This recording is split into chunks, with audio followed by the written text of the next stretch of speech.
కూడా పరిచయాలు ఉన్నాయి కాంగ్రెస్లో, అంటే మీ స్నేహితులు కానీ చాలామంది ఉన్నారు. అసలు ఏం జరిగింది మరి తను వెళ్ళడానికి, కాంగ్రెస్ పార్టీ ఆహ్వానించడానికి? అది ఎమ్మెల్యే ఎలక్షన్ల కాంచెల్లి కడియం శ్రేయర్కి రేవంత్ రెడ్డికి మధ్య ఒప్పందం. అది ప్రభుత్వంలో నేను వచ్చినా రాకున్నా నేను వస్తానే ఒప్పందం.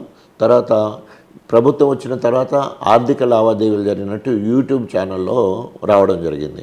ఏంటి అంటే విజయలక్ష్మి మేయర్ హైదరాబాదు, కేశవరావు వాళ్ళిద్దరికి తండ్రి బిడ్డకు, తర్వాత ఈయన తండ్రి బిడ్డకి ఇద్దరు కూడా బీఆర్ఎస్ పార్టీలో ఎమినెంట్ లీడర్స్. ఆయనేమో సెక్రటరీ జనరల్, ఈయనేమో ఉప ముఖ్యమంత్రి, ఎంపీ, 2 సార్లు ఎమ్మెల్యే, అంతకుముందు సీనియర్ మినిస్టర్. నేను కూడా ఒప్పుకోవడం వీళ్ళిద్దరు పెద్దలు.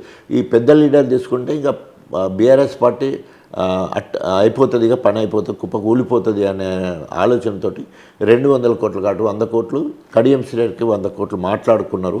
సో ఆ ఒప్పందం ప్రకారమే బీఫామ్ ఇచ్చినా, ఎంపీ టికెట్ ఇచ్చినా, పార్టీ ఫండ్ ఇచ్చినా, ఎమ్మెల్యేగా చేసినా ఇవన్నిటినీ మూట కట్టుకున్నాడు. మళ్ళీ పెద్ద మూట తీసుకున్నాడు అని చెప్పి 100 కోట్లు తీసుకున్నాడా అని నేను చెప్పడం కాదు, పత్రికలు ఛానళ్ళు చాలా గొప్పగా వాళ్ళిద్దరి గురించి చెప్పడం జరిగింది. సో ఆ క్రమంలో ఏమైపోయిందంటే ఇవాళ తెలంగాణ మొత్తంలో కడియం శ్రేయర్ చేసిన నమ్మక ద్రోహాన్ని ప్రతి ఒక్కరు చీ చీ చీ అన్నది తప్ప ఎవరు కూడా, ఈవెన్ మీడియా పీపుల్ కావచ్చు, లేకపోతే ఆల్ పార్టీకి సంబంధించిన వాళ్ళు కూడా ఆయన ఈ 72 వయసులో ఇంత కక్కుర్తెందుకు అంటే నక్క జిత్తుల లెక్క వినయాన్ని ప్రదర్శించి అక్కడేమో నమ్మక ద్రోహం చేసి రేవంత్ సంకల జోరడము. పోనీ అదేమన్నా మంచి ఇప్పుడైనా పనులు బాగా చేస్తుందని పోయిండా? కళ్యాణ లక్ష్యంతో తులం బంగారం ఇస్తాను ఏమి ఇచ్చిందని పోయిండా? లేదు. 2 లక్షల రుణమాఫీ చేసిండా అంటే లేదు. రైతు బంధు 10,000 నుంచి వెళ్ళి 15,000 చేస్తే పోయినా అని చెప్పడానికి లేదు.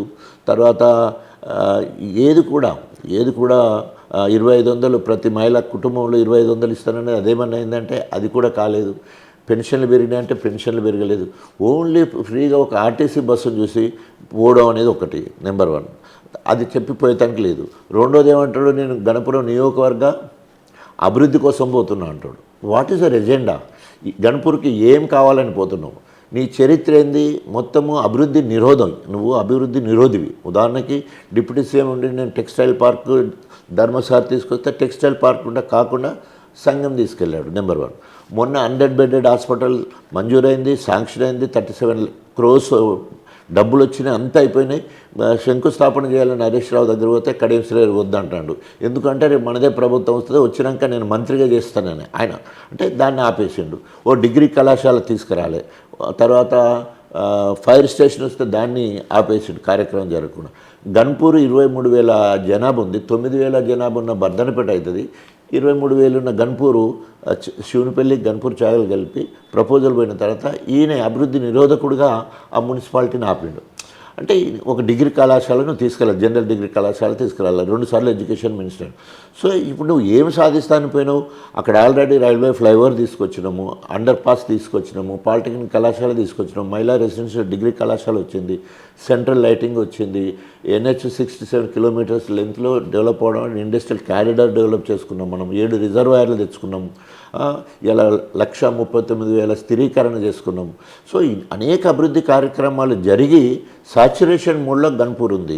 అభివృద్ధిలో నెంబర్ 1గా గన్పూర్ ఉంది. వాళ్ళేమో ఒక డబుల్ బెడ్రూమ్ కూడా కట్టి ఇవ్వలేదు రాజయ్య, 10 ఏళ్ళ నుంచి అభివృద్ధి చేయలేదని. డబుల్ బెడ్రూమ్ రాజయ్య కట్టాడు కదా, కేసీఆర్ పథకంలో 1,400 ఇళ్ళు ఇచ్చినాం, మన ఊర్లలో అలాట్ చేసినాం.